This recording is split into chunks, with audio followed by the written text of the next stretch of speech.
Broadcasting live from the Phoenix Business Radio X studio in Tempe, Arizona. You are tuning in to Culture Crush with Kendra Maples. This podcast will dive into a variety of companies that are crushing it with a great company culture.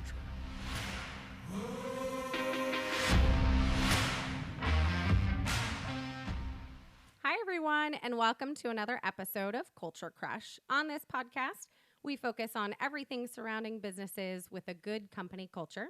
We talk with company leaders to learn about real-life experiences, tips, and best practices for creating a healthy work environment.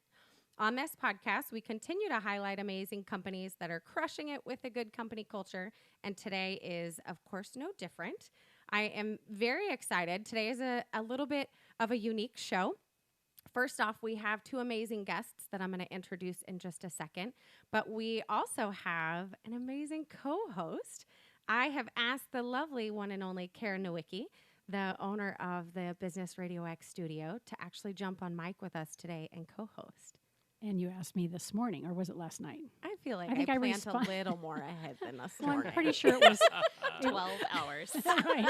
Not that it matters because I do this almost every day, but thank you for including me. And I love the fact that it made sense to have me participate. And as Kendra said in the green room before we went live, I sit here and I listen to all the shows and I nod anyway. So might as well. Want to engage. I do. I always am. I'm like, oh my gosh, this is so interesting. And I want to ask questions. I'm often passing notes to the host, like, ask this.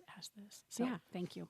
So I knew you were going to be here wanting to jump in anyway, so that's why I'm here. Thank you. So part of that reason is because we have a really cool dynamic with our guests today. So we have Lisa Glenn Noble, the operations navigator with Journeyage. Welcome. Thank you so much. Excited to be here. I'm excited, and I'm going to ask you about what the operations navigator title is because it sounds really cool. Sure. So the real answer is that we all have very different titles. So our CEO is the chief executive outrider. We have operations navigators. We have wayfinders because everything's an extended journey metaphor at Journeyage. Oh, I love it. But the actual answer is if it's not sales, marketing, or being the CEO, it's probably my job or developing. I don't do that. Okay, cool. So, well, thank you for being here. Absolutely.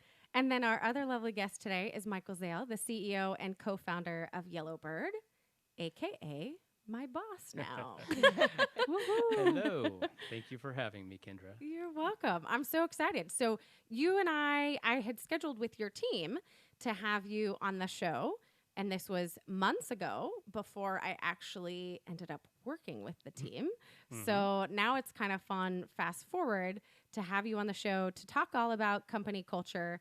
And now I have kind of the inside sneak peek perspective of the company culture too. So I'm really excited to have you on. Yeah, I'm very excited to have the discussion as well. Thank you again. This is And great. And you've been on with us for sure one time before, but more than that? I was on one time. With Landon and Austin. Yes. And then Tycoons of Small And then I Biz. was also on your celebratory Zoom, which is actually where I got to meet Yes, Kendra. So that's actually, right. you brought us together. I knew So- that. In fact, So I can thank you so much. oh my gosh. Well, I guess I told Lisa, I misspoke, but when Lisa and I were in a mentoring meeting together for the city of City of Tempe, I was thinking that you guys were working the same company, but it was the conscious capitalism connection that you had. Mm-hmm. Got it. So I said to Lisa, you stole her away from me. But really, that was meant for you. Yes, that was me, yes. So I apologize We would now. never do that to you, Right. Karen. Well, Oh, man. the truth is, I have not been able to offer positions here at the studio that are salaried or even anything beyond 1099 or even part-time. And as much as I would love to keep this woman, she was looking for a company with great culture, clearly. And that's part of why we even designed the show for, and I don't know if Michael knows that, but that was part of our, like, let's come up with a show that you can get to know CEOs and executive leaders for companies that you're crushing on that you would like to be a part of. And if you are just as jazzed after they leave, you may want to have coffee with them and see if you can find a role with them. I'm sorry your show has to be over now. No. Well, and actually I'm glad you said that because part of the interview process with you and the others on the team, you had asked me, so I know you have this podcast, what do you want to do? when you get a full-time job, like what happens to the podcast? And I said, absolutely nothing. Because it was growing.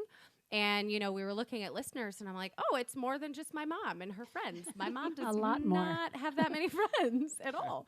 And so when I was talking with you and I said, that's part of me finding the right company to land with is I need to find the right company where I can also practice what I preach. And I'm growing this podcast and this brand that, like Karen said, it kind of just started as like, hey, let's get back in front of, you know, folks in Phoenix. And now it really is growing and it's morphed into something amazing. And when I talked with you, it was, that's what I need is I need a company that I can be part of full time so that I can still have that, you know, part of my life with a full-time position, but at the same time, that's going to be flexible. And a couple of days out of the month, I'm going to work a shorter day and then work longer days later. And just, you know, it's going to work. It sounds like you're going to have a bunch of job seekers emailing Karen saying like, hey, I'd be happy. Well, this is, I have 3 Kendras so far in the 3 years that I've been here. Every year, Culture Crush originally was hosted by a gal named Deb Karen, who eventually ended up going to work for Scott Pelton at, I can't remember the name of the company, but it was designed, the show was designed for that same purpose. And so I went to Deb and I said, I've got another one of you, Kendra, she'd like to carry on the show for this purpose. She said, absolutely. So she gifted us the name, and another kiddo who graduated from GCU with his master's degree. Man, this is brilliant. It honestly, it's awesome. That's not what the show's about today. But it's true. But honestly, it is the most fascinating platform for so many reasons, well beyond just somebody looking for a job. It's all about building relationships. You two will leave here really knowing each other and knowing where there's synergy and where there's not, and you'll be champions for each other going forward. So let's back up the train. And we heard about what the titles mean. I want to be a wayfinder, by the way. I don't know what that means, but I want to be a wayfinder because I like that term. But Michael, if you'll start for us, tell us what and who is YellowBird, and then we'll ask Lisa to do the same with Journeyage. Sure. So the easiest way of describing YellowBird is we are a risk and safety platform that matches professionals on demand. And so you can think of us as a bunch of OSHA and safety experts all across the country that sign up similar to an Uber.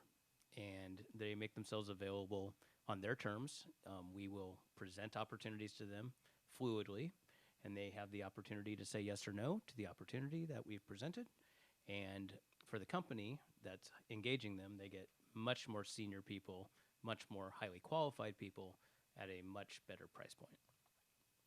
So who are your typical clients?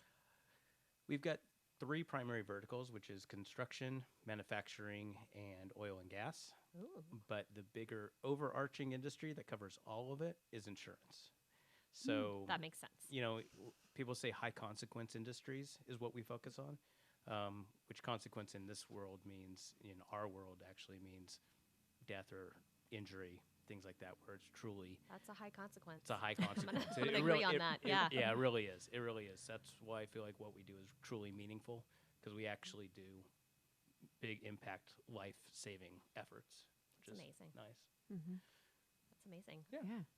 Awesome. Well, I'll follow that. Journeyage is a learning experience platform, a learning personalization platform. So we essentially take your boring corporate training that you used to make everyone do in person, that might be sitting in binders, you know, gathering dust somewhere, put it online and make it relevant for today's learners, specifically targeted towards those companies that have gone fully online in the last year. I actually was just looking up statistics this morning. And there's a study that shows that 70% of jobs will be fully remote by 2025. Wow. So if that is the case, we're going to need a lot of learning and a lot of training opportunities. And our biggest focus is how do we support companies that are culture focused in sharing their culture when they're fully online now. So the things you might do in the office that were fun, quirky, et cetera, how do you inculcate that into everything everyone does from the beginning? Mm-hmm. Very fascinating. And how does that work? And I'm asking this knowing a little piece of the puzzle.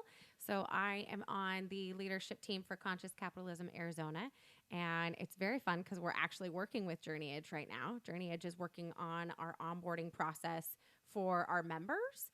And that was kind of a unique thing because they're not our staff, right? It's not our Right. team onboarding, but it's been interesting to hear the steps and the process. Mhm. So how are you guys truly doing that with reflecting the culture of the company through these, very Sure. remote? It's a great question. Yeah. So we have what we call experiences. So instead of just sending us a list of how you do your training and all of your manuals and we just translate it online, we actually have a number of experiences. So the first one is called the pack up, and we go through all of your existing resources and talk about, what would you actually want to provide us with so that we're absolutely sure we have what we need. Then we'll do a trailhead where we identify all of the, I told you, it was an extended Right. journey Love it. metaphor. Oh my gosh. Kendra's over here making There's faces so like many she was not lying. Right? No, There's I so love many it. fun terms. So the trailhead is identifying all of the stakeholders, making sure that we have, everything we need in that regard. And then we do an LX mapping experience. So we actually create a map of all of the content. Mhm. We identify subject matter experts we might need to talk to. And then we create the content, and we'll have checkpoints along the way in order to make sure that companies have what they need and are happy with the training that they've developed. And, really the whole goal there is not just to create stuff for you. There are a million LMS services out there. Call any of them. I'm sure they'll do a fantastic job. Our goal is to create relationships, and we really want to grow along with the company. So our mission is to love and learn.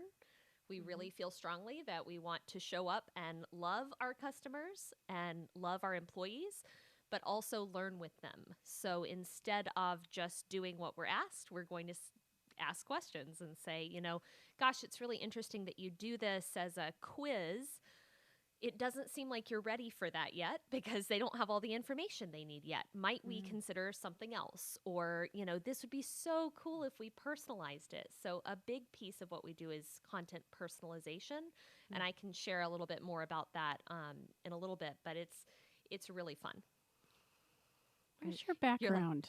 Good. That's a great and also fascinating question. I feel like I'm either the most interesting or the strangest person in most rooms. I go with the first. I don't know.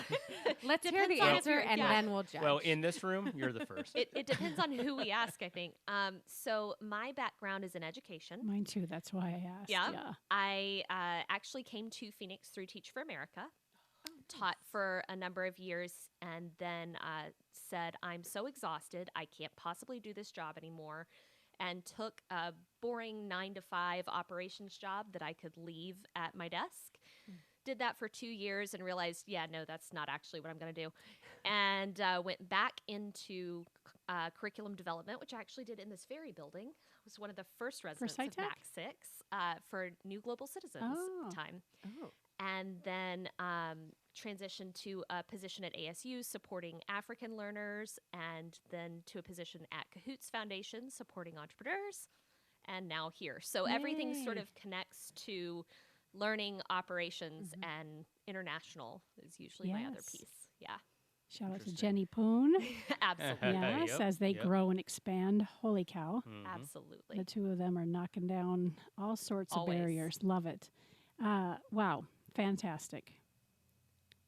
That's fascinating, though, how you've kind of connected all the pieces and then ended with Journeyage. And Journeyage hasn't been around for very long either. Right. So Right? we started in 2018 and started taking on employees 2019, sales okay. 2020. So we are really in the newness of it and hit the pandemic at just the right / is there ever a right time to have a pandemic?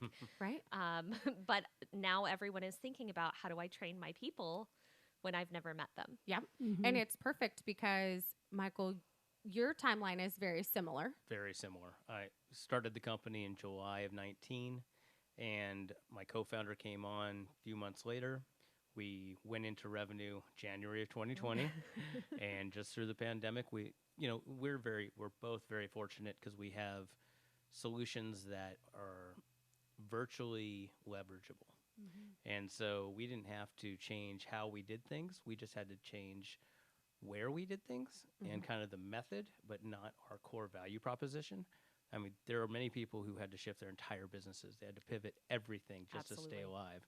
I mean, it sounds as though, and I don't want to speak for you, but for us, we definitely did not have to change very much. I mean, it's, experts on demand. We focused on industrial hygiene to focus on COVID rather than maybe site safety supervisors at a construction site or something. We really doubled down on helping in the COVID era. But other than that, we didn't have to change too much. And it sounds like you were able to get some of the tailwinds too. Very similar. We were able to, sort of think about onboarding primarily because suddenly that was the biggest need case. Whereas before we had just been looking broadly at all training. Right. But we really had a good situation going in. We already had a very remote friendly culture.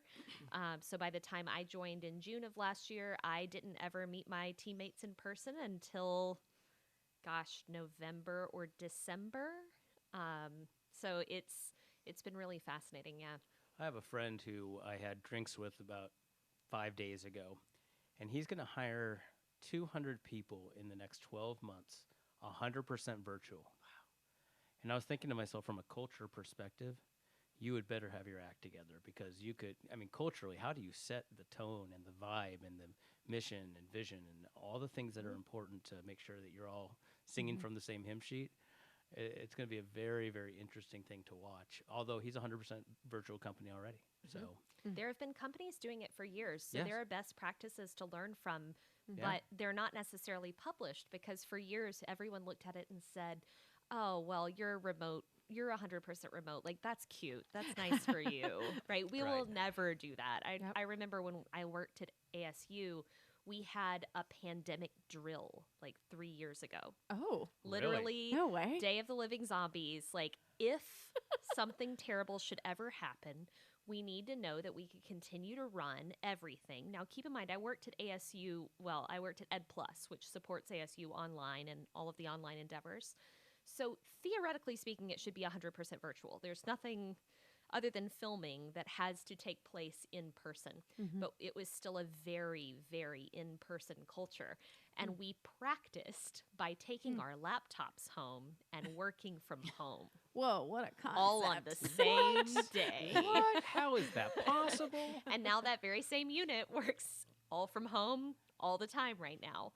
Because it's doable. Exactly. And we just needed that proof point. I wish it hadn't been a pandemic to make the proof point, but we now all know it's possible. And suddenly we're looking at it and thinking, well, now I could hire we have a developer who's in Fullerton, California. Yeah. Works That's where I'm great. from.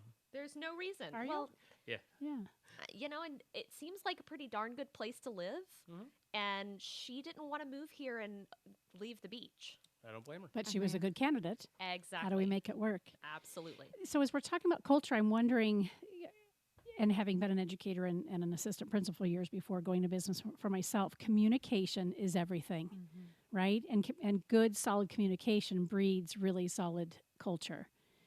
How are you guys doing that in your respective businesses? Well, we have 3 stakeholders, really 4, including the investment community. But our 3 stakeholders are obviously, we have companies who are our clients. We have professionals who are also our clients, but they're also our product, if you think about it from that perspective, because we're matching professionals. So we're a two-sided marketplace. And then we have staff and our teams, both internal and external. And so we have to figure out the best way of communicating holistically to all 3, and then of course the shareholders as well. So we really have 4 to 5 stakeholders. The good news is that we haven't had to change legacy. When you have legacy way of communicating, when you have traditional mail, when you're using the phone without any technology, it makes things difficult. I think we have the benefit of having a new tech company. So we're using, and I won't speak for you, but we're using Slack, we're using HubSpot, we're using the various tools, Gmail and G Suite and all these things. So for us, it wasn't that difficult, other than making sure that we set some guidelines on cultural, things that are important to us, such as let's not give up our belief in philanthropy just because we're all working from home, because that was one of our core missions, is that we want to make sure that we are doing something for the community that we all care about. And so that was easy to slip. That almost went away completely on us. Not because we wanted it to, but we were all just figuring it out. And we have a lady on our staff, Abby Barinholtz, and she is fantastic. And she actually found, she's been every few weeks, okay, I'm doing, and she's already doing it, which is wonderful about her. But she kept us on the ball of get engaged. And in fact, we did our first since I guess 3 or 4 months, we did our first feeding starving children event, and it was wonderful. It was really a great event. As a former nonprofit professional, tell her thank you, thank you, thank you. I will. 2020 was a hard year. I certainly will. Yeah, no, we're very similar. So we don't have that legacy communication style that we've had to break down, which is an advantage for sure. I feel for companies that are used to sending a memo or posting something on a board somewhere. That's harder to deal with. But we have really relied on our tech stack, so Slack, HubSpot, etc. All of those tools that you probably should have already been using, but maybe didn't use with, I hate to say this in front of another educator, with fidelity. Does that make you cringe? So, those things you should have been using, but you really didn't use them as well as you should have. We've relied a lot on Loom videos, so you can do anything asynchronously and just give feedback. So Jonathan sent me a video this morning and said, here's the deck I'm working on. I need this, this, and this from you. And here's this slide. Give me your thoughts. And I was able to look at it whenever I had time. That's great. And then, we really have used our own tools. So we're big about eating our own dog food, which is the American term. I heard in Australia they say drinking our own champagne. Isn't that nicer? I like that one better. I can't get Jonathan to adopt it. He likes the dog food. I don't know why. Ooh, we have an Aussie on our team. We'll have to ask him. He actually uses Does the he? champagne. Yes. See, we should drink our own champagne. We're gonna drink our own champagne. We want to make sure that, we are doing what we've said we do. So we've put all of our training resources into Journeyage, and then we're documenting everything as we go through in Journeyage. So when I go through and, have a new payroll system, I go into our platform and build it out there so that if I, God forbid, get hit by a bus or please God, win the lottery. Either way, you're not there anymore. Not there. Yeah, wouldn't be there. I might be there. But either way, there's a plan, right? And for so many companies, there's not that plan, and the communication piece of that is so critical because otherwise, you just you lose it somewhere in a binder or in somebody's memory, and that doesn't work. How many people do you have? So we are about 20 total, and we include in that our writers and our diversity, equity, and inclusion specialists who help companies build that out. So we're about 20. We're still in the small stage, but anticipating that this year may be a little bit crazy with some growth. So that's great. Great.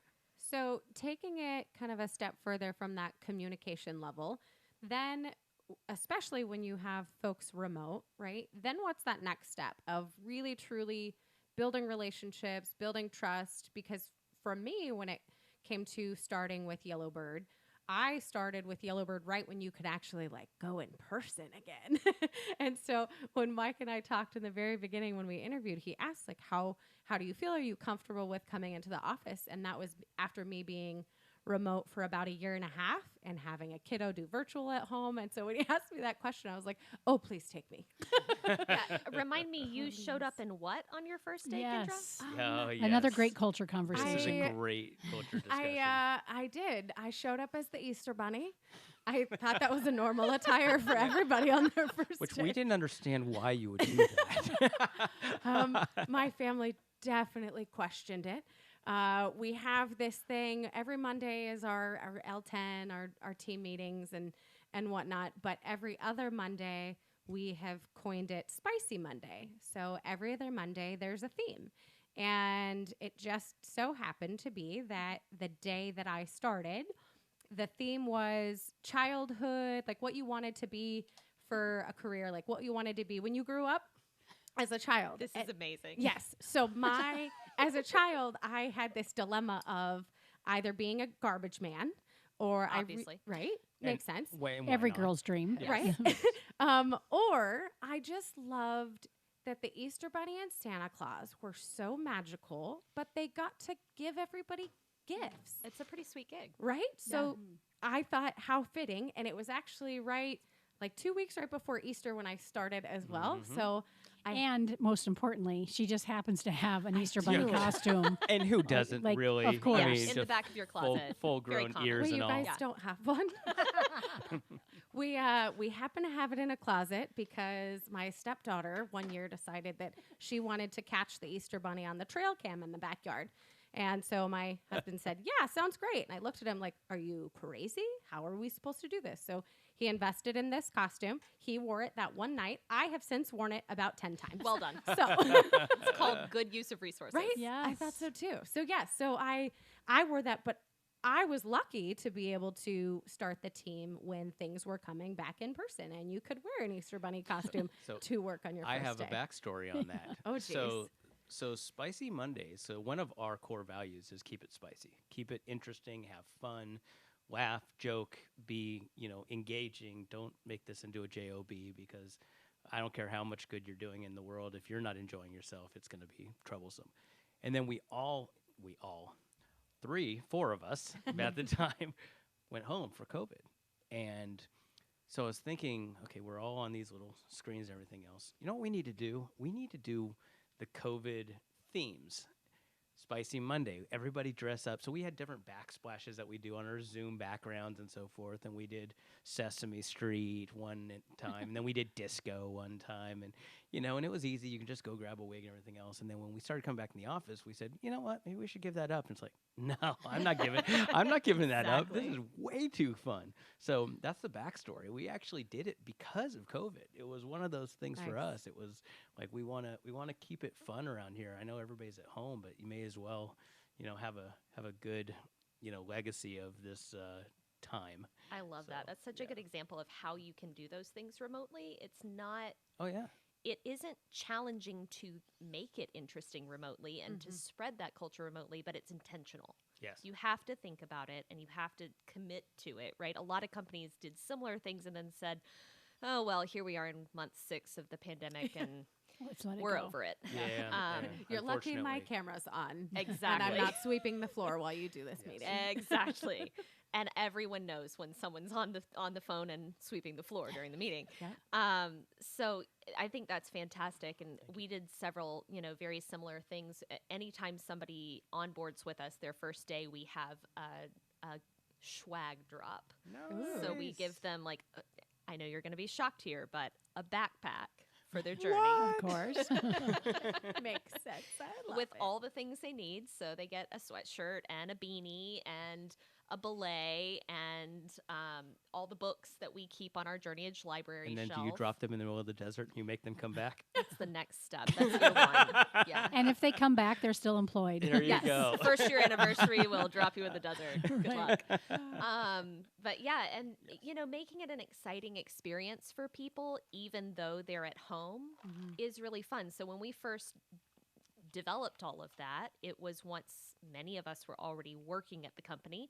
And so Jonathan and I said, okay, are you comfortable quarantining for 2 weeks? And both of us were like, yeah, we already have. So we jumped in a car together and put on masks and drove to every single person's house in the valley and dropped it off and then all got on a group call and opened it together. Oh, I Awesome. like that. Awesome. And it was so much fun, particularly because we had masks made of one of our teammates' faces. I will give you the tips for this. You can get it done. It's literally around the corner from you. Love I can this. see Kendra's face. It's happening. It's so pretty excited. phenomenal. So we made Derek close his eyes, and then everyone put on the masks, and then he looks up, and everyone has his Oh face my on. It was gosh. great. Oh, that is awesome. Probably just But loved it. it's just goofy stuff like that you have to be willing to do. Otherwise, it's boring. It's Right. a JOB, Yeah. right? It's hard to be excited about something that you're suddenly being forced to do in your spare room or your bedroom or the living room with headphones on and an uncomfortable chair. There are ways to make it fun. So for our team leads or our C-suite executives listening, I'm hearing a couple different themes. One, it doesn't always have to be fun. I mean, it's spicy and crazy and fun, but just something unique that speaks to the legacy of the culture. Yes. You have to have a champion. You spoke to this gal who kept that piece alive, right? And it has to be personal, Absolutely. right? and building on camaraderie. Mm-hmm. How was that for takes you? Trust. Yeah, right. You It have takes to a lot of right. trust, and it's very fragile. It's amazing. A culture is very fragile at our size and at all sizes, really.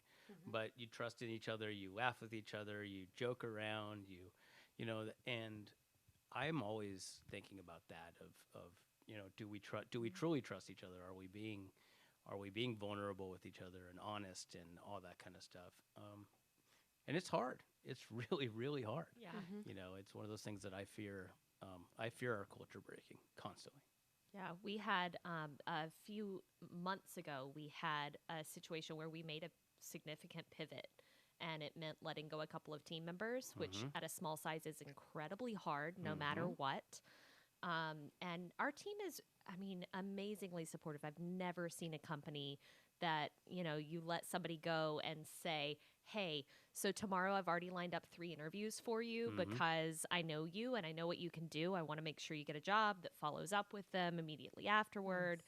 And so I knew everyone was going to be okay. I didn't have any question that everyone was going to be okay. And I knew we had given them plenty of runway. But it still felt like this major culture moment of, oh my God, are we going to lose everyone's trust? And are they going to think that their jobs are in danger now? And We went through the same thing. and it's really we went through the same scary. thing. Yep. And you have to make sure that you have a plan. And we spent probably the better part of 2 weeks, both before and after, sort of saying, okay, what is the plan? How do we communicate this? How do we communicate it internally and externally? How do we reinforce to those of us who remain? What do we do in order to make everyone as okay as possible so that our word still stands and our values still stand? This might be a silly example, but as you're sharing that, I'm thinking of parents, like these stereotype parents. The one parent who has this beautiful blend between authority, love and care, and not necessarily I'm your friend, but there's rules. This is how we engage. This is what we represent. This is how you show up in it. And then we have the parent who's the friend, that none of those guardrails are in place. And so you have to play that parent role, I think, as a leader, in the sense that they have to trust you. They have to know where you're going. You have to help them have everything in place, which is, of course, the important part of what your company does for other companies. And of course, the safety rails, the guardrails, right, which is what YellowBird does. Sure. But if we're all just, hey, and I've seen companies like this where it's a big party and we've got the foosball table in the breakout room and we're having popcorn and pizza on Fridays, and yet the fabric or the foundation isn't there. The CEO or the CEO might be a cool person, but when it comes to really building on, I love your word legacy earlier, you've got to have that. So I'm a big believer, and I did not make this up, and I don't really know where it came from. So whoever gets credit for it, take it. But I'm a big believer that we're a team and we're not a family. And that whole philosophy of we're a team and not a family goes so, like, I love my sister. She's the greatest person in the world. And I will love her if she ran somebody over with a car. She will always be my sister, even if I don't like the things that she has done, if that were the case. On a team, you have performance objectives. You have things that we have to achieve. We have goals as a team, and we need to hold each other accountable. But with teams, you can have camaraderie, and you can have fun, and you can enjoy each other. But when it's time to get down to business, you got to get down to business, because you're so small. It's highlighted when somebody's not pulling their weight. So when we've made changes, it wasn't actually in your scenario. It was actually in scenarios where the people weren't in the right position for what we needed them to be in. They weren't performing at the level that they needed. And I talked to everybody afterwards, and they're like, no, we get it. We totally get it. In fact, I was getting a little resentful because XYZ was happening. And I'm like, I'm working my keister off, and they're not, or this and that. And for me, I think that sense of fairness and responsibility to the overarching team, for me, it's raising money. Like, I make sure, I think about it every single day. When I wake up in the morning, it's like, I've got to feed all these families. And so, and if I don't do it, somebody's going to hold me accountable. Right. Yeah. Right? No, we have a very similar attitude, and looking at it as a former educator, or I guess always educator, former teacher. Sure. whatever standard you set for students, they will meet it. Mhm. If you set the standard that they will be wild during your lessons, they will be. And if you set the standard that they will sit quietly and pay attention and respect each other, they will. And it's the same students who go into another teacher's classroom and, act like morons and then come into your classroom and they're these beautiful little angels. And I think it's very similar in a workplace. Your culture really is the lowest common denominator that you will accept. Absolutely. I We've talked about just this. sent that out last week. That is beautiful. Yeah, we've talked about this. Yeah, because Yep. people Right. do. They get Sure. resentful. Nobody wants to see that they're, giving up their weekend or, what have you, and their coworker isn't. That's no yeah. fun. No. Well, and there's that communication piece, right? When you're, like both of you said, you're letting that person go. They just might not be the right fit for your team, but they have potential to do something else. Your offboarding process, right, is part of the culture. Your onboarding Absolutely. process yeah. is part of the culture while they're working there, but then the offboarding is part of the culture. All of those pieces, because those are the parts that they're going to talk about, right? Karen, you said it. A lot of companies are like, "Oh, we have a foosball, table. It's so much fun." But the reality is, when you talk to people about your job, you're not talking about the snacks in the office. You're not talking about the foosball table. That's part of why I joined the team at YellowBird. Maybe the bunny outfit. I'll be honest. You guys better talk about that. Just saying. I mean, You guys better talk about it. But that's part of why I took the position. I mean, not part of, that is the reason why I took the position with YellowBird. Mike and I have had this conversation. I have always been kind of the outward facing sales, not necessarily inward facing sales. That's been a new thing for me. Wasn't something I was looking for. I wasn't looking to be part of a startup. There were these pieces that I was not searching for, right? But then getting to know the team and going through the interview process and talking with all of the teammates, that for me is when I was like, all right, let's do this. I belong here. Yeah, because of the people. And like Mike said, it's not necessarily family. That's a different group than my family at home. But that team I knew that I would work with, they were very open and honest, and I didn't even work there yet. I mean, I asked some very straightforward, critical culture questions. oh yeah. And everybody answered them. And then there's always that side of you that's like, oh, are they really telling the truth? Is it really going to be this way? And then, you jump on board, and then you're on the other side. And then it's like, oh, yeah, things are kind of whatever. Okay, let's do this. It is the culture. But as I talked to the team members, nobody told me about the snacks in the break room. I mean, I always am up for those, but no one mentioned the snacks. We do have snacks. If anybody's coming on board, Right. just want you to know we do have snacks. There will always be snacks in a and startup. they're healthy because we have too many healthy people on my Yep. team, excluding me. Well, and the hard part is that nobody ever looks for a job and they're like, so do you get LaCroix or off-brand? Like, nobody's ever asked that question. That'd be a heck of a Because, question, though. That'd I be a mean, good question. worth it because Just for people cla- care. Just for clarity, LaCroix. LaCroix, Let's just on talk- brand, okay, absolutely. come on. But, they don't care. What they really care about is, are you going to value me as a human Yes. being? And the snacks don't reflect that, right? And the foosball table doesn't reflect that. What reflects that is the other people and the actual work culture and the expectations. And am I going to have to be at my desk from 6 a.m. until 7 p.m. every day, no matter what?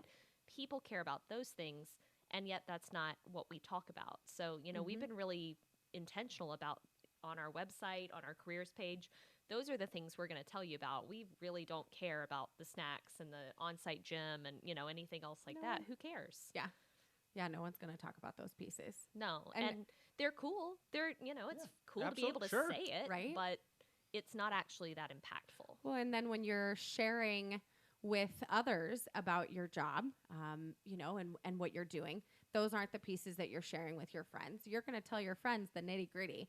If, hey, it's a shit show, or hey, Right. these are the things that they really support us on. And they, let me balance having a kiddo that's remote and being in person some days. Like, those are the things you're going to talk to people about. So Go ahead. so we are getting close to that time, which is always crazy when that happens. So How fast. did that happen so fast? really That was really fast. I always look at Karen. I'm like, can we do part 2s of all of these episodes? But one of the things, Yes. right? We'll come back one of tomorrow. the things, Karen will be here. I'll be here actually. One of the things that I always love to wrap up with, now that we've kind of talked about these different pieces, onboarding, offboarding, communication, trust, all of that. If you really had to wrap up your company culture into one word to describe your culture, what would it be? Lisa, I'll start with you. All right. So ours would be learning because we really are those super nerdy nerds who just love nothing more than figuring something out. Love it. So our service team lead gives out the FSO award, which is the figure out Yes. award You every can time. say It's internet radio. Oh, good. You I can do say say it. shit. Okay. And then, one of the perks that we do offer is we provide people $100 a month to learn anything. So I take a ballet class. I'm the prima ballerina of the adult ballet class. That's so cool. I love that. Just in order to make sure that people are investing in themselves. Love it. But it's Love also it. really common to hear somebody say something like, I just love figuring out a new software. And, all of us are like, oh, nerd 'em hungry. alert. But that really is our culture. We love, love, love learning. I love that. Mm-hmm. I love the learning. That's one of ours is Yes, lifelong learning too. Lifelong learning. It's so Absolutely. important. And it's, if you ask the number one thing you want about an employee is really that they are willing to figure it out themselves if they have to. Not that you should throw them in the deep end. Training is very important. Jonathan Cottrell, I just said training was important. So remember that when you listen to this. But you want them to be able to figure things out. That's incredibly necessary for great employees. So Absolutely. that's important and also fun. Yeah. Right. Absolutely. What about you? So, well, you know mine. I know. But I will say it anyways. So that whole spicy thing, we mentioned the bunny next to us. We mentioned the Zooms, but it's an underlying theme of the company, which is don't be boring. Keep thinking differently. Keep creating different ways of accomplishing the goal. We're all kind of rowing in the right direction, but being spicy and being creative and being interesting and having good conversations and learning is what our company's all about. So spicy is the term we use. How That's your did you word. come about that in the compliance field? I Right. love that these are That's- like compliance officers who are yes. like, be fun. Yes. Well, actually, that's exactly it. Thank you for asking that. So it is the most boring industry, and it doesn't have to be because it's a people industry. It is a human capital industry. People are interesting. People are fun. People are creative. And I wanted to disrupt something. God, that's such a cliche statement. But I really did. I Startup wanted. founder. Oh, sorry. But really, we wanted to disrupt an industry that's been done the same way since 1975. I mean, OSHA is an old white dude's world, and we're now changing that into a young, hip, equality-based. We're removing all barriers, and so that kind of thought process and being creative about how we do it is super exciting to me. But on the spicy side, it's also got a double-edged sword because we are so spicy and we're having so much fun, and we build this community where we are, almost family, but we're not. And you lower your, I'm extremely vulnerable on our Monday morning meetings. I'll tell people things. I mean, I've told stories about my parents and issues. I've told stories about my family. I mean, I'm because I want to lead from that level, but you open yourselves up to becoming too raw. And so you also have to pull back. I know nothing about that. So you have to pull back a little bit. And that's what I struggle with. I lean so into things. I want to be so in. And then when I maybe am being too in, or maybe being, not everybody's at the same level or same place that I am, Yep. I get worried. And I don't want to ruin what we've got. So I'm always on that tightrope. But the fact that I think about it, I think is a good thing. And Michelle does too, my co-founder and our COO. She does too. She loves this team. I mean, right now I've got the greatest team in the world. I mean, I can say I don't that. know. I would fight you over that. Oh, it's on, sister. Hey, this is a good competition, though. Yeah. If you're fighting for your teams, like, Absolutely. to Any day. yeah, Yep. Absolutely. I love that. So the last thing is I want to give each of you the chance. Any last thoughts? Any last comments? And then also how folks can actually get in touch with both of you. So, Michael, I'll start with you this time. Well, all right. Well, we're pretty easy to reach. It's Go YellowBird, GO YellowBird.com. If you think about anything nationwide that has risk, safety, or regulatory, or honestly even insurance, if you're worried about not being compliant, as the word may be, and you don't know what to do, reach out to us. I mean, we have people everywhere that could help you, and we're really just a helpful network. That's all we really are. We're just a super smart, geeky health and safety network. And so, Can I add to that? sure. So you mentioned earlier kind of the industries that we tend to work with. Yeah. Oil and gas, construction, manufacturing, insurance, that sort of thing. Mhm. But now with everybody going back to work and actually being in person, there's a whole piece that we're doing that's all a return to work program. Yep. So you don't have to be in those industries. We've had lately a handful of churches. They want to make sure that the HVAC system is good to go and which direction do their folks walk in and out and that sort of thing. So we can actually send a professional to do all of that piece as well. So it really is every single industry. Yeah, we kind of have our niche, but I mean, everyone's going back to work at some point. So we're here to help all of that. A venture capitalist just fainted, by the way, just so you know. The number one rule in venture is have focus, have focus, have focus. She's like, know. don't worry, we're everything to everybody. But truly, I will be But sharing that because I get an everyday notification every single day on any of the Slack communities that I'm on for human resources. What are you doing about return to work? Who do we Yep. talk to make sure? So I will be sending them your way. Yeah. Go YellowBird/return to work. You got it. Or Excellent. email Kendra. I'll decide if they're fun or not Right. as yeah. to whether or not I Just should do send that. those ones. Do you have a bunny costume? Yes, Yeah. that's Sending a you requirement. through. Sending you through. That's amazing. Well, so Journeyage, we are really supporting the online companies, those who are totally remote and want to build an amazing culture, but maybe aren't sure how to or how to take what hasn't been online and translate it online. We also work with a number of other use cases, so nonprofits like Conscious Capitalism Arizona, great example, Arizona Small Business Association. So it really is a tool that anyone can use, and long term, that is very much our goal, is that it will be a turnkey solution for anyone who needs training. But in the meantime, if you're really struggling with how do I translate my culture online, we'd love to talk to you. It is journeyage.com, so journey, AGE.com, and we would love to be your guide in that process. You see what I did there? Oh. I love it. So we would be happy to help you, whether it's, we have some training needs and I'm just not sure where to go, or I know exactly where I want to go and I just need the platform to do it. We'd love to help. That's great. Awesome. And then, Karen, I do want to thank you, but Oh, my pleasure. then also, I mean, the whole first part of the conversation, we talked about connections and relationships and what happens in this studio. So with that being said, how do folks get in touch with you about this? Phoenix Business Radio X. That's easy, right?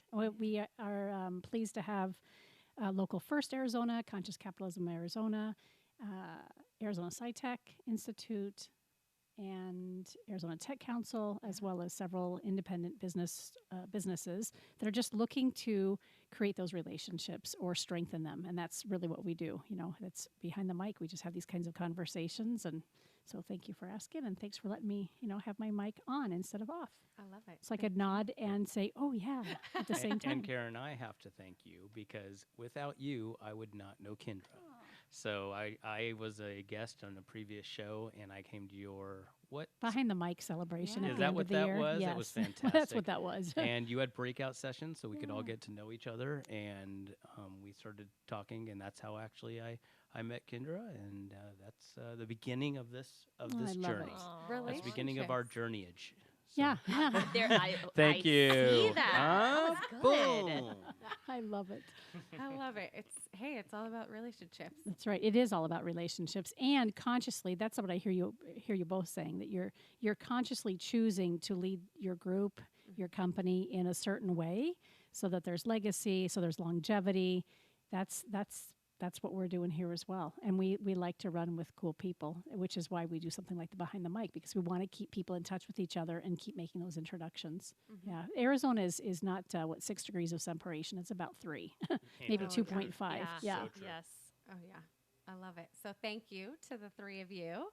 Thank you for joining us on the Culture Crush podcast, the podcast that does a deep dive with company leaders to learn about tips for good culture, real life experiences, and best practices for creating a healthy work environment where employees can find joy and satisfaction in their work. Thanks, you guys. Thank you. Thank you for listening to another episode of Culture Crush, the only podcast out there that does a deep dive of companies that are crushing it with a great company culture. If you think your company has a strong culture that should be highlighted, please reach out to Kendra Maples on LinkedIn or email us at culturecrushpodcast@gmail.com.